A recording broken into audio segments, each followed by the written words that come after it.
I was 6 years old. Lived in Silver Spring, Maryland, outside Washington, D.C. with my mother and father. Came home from school on the last day of first grade. And was in a mood of, this sounds like a fictional setup, but it's not, in a mood of just unbelievable expansion and happiness and a sense of promise and potential, because at school that last day in the first grade, we had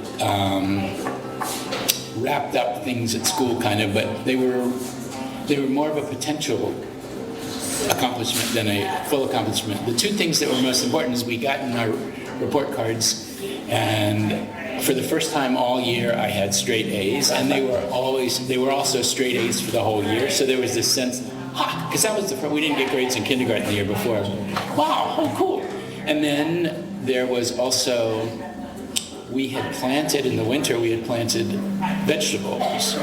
And in the spring, on the last day of school, we dug them all up and harvested them. Or we dug mine up. Many of them were already above the ground, but I had planted radishes, which were these secret bright red things that you didn't get to look at. Yeah. You just dug them up one day, and were they there? Yes, they are. So I had this bunch of my own radishes that I'd grown from seeds, and I had my report card, and I got everything together and walked home, because I walked to school in kindergarten and first grade. And I got home, and my mother was waiting on the doorstep of our apartment, sitting on two suitcases. She was all dressed in a jacket and a hat and everything, and there was a taxi cab sitting there idling.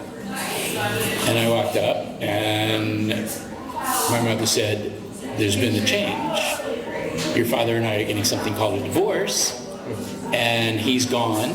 We've moved out of the apartment here, and you and I are moving to North Carolina and starting a new life." And this was like getting hit in the face with a shovel, you know. And I didn't believe her. I ran into the apartment, and it was in fact completely empty. My father was completely gone. Everything that she thought I needed that I had owned when I left for school that morning was now reduced to whatever she fit into one of those bags.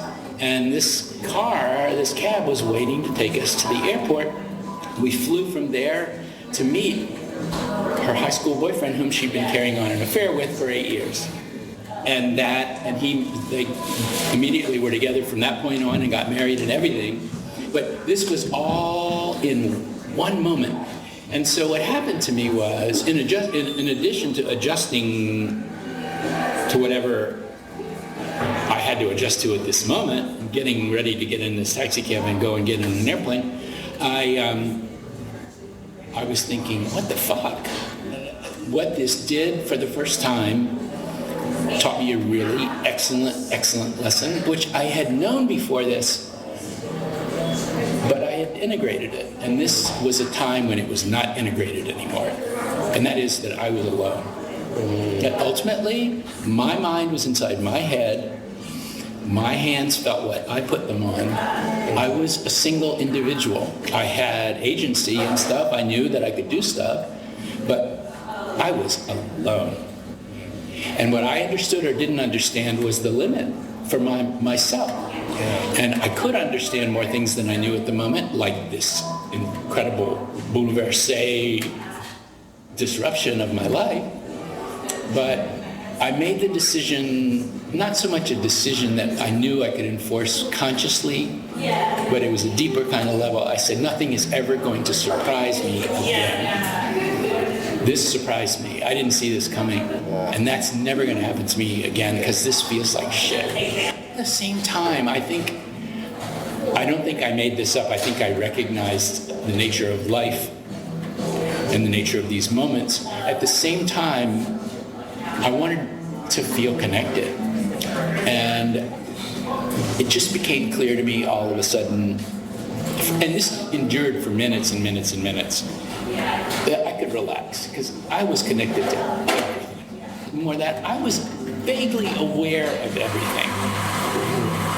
And I relaxed because there was a sense that it was a temporal sense to everything that was happening. I had time to consider all of it.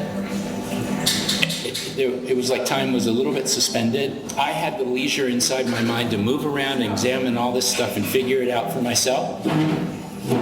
And yet I could figure it out because there was nothing in the world that was outside my reach, because I could touch everything. My awareness could reach everything. And that sense of simultaneously being tied to the little grieving person, and the sense that I got time to figure it all out, was my first instance of having, that's myself, but this is myself too.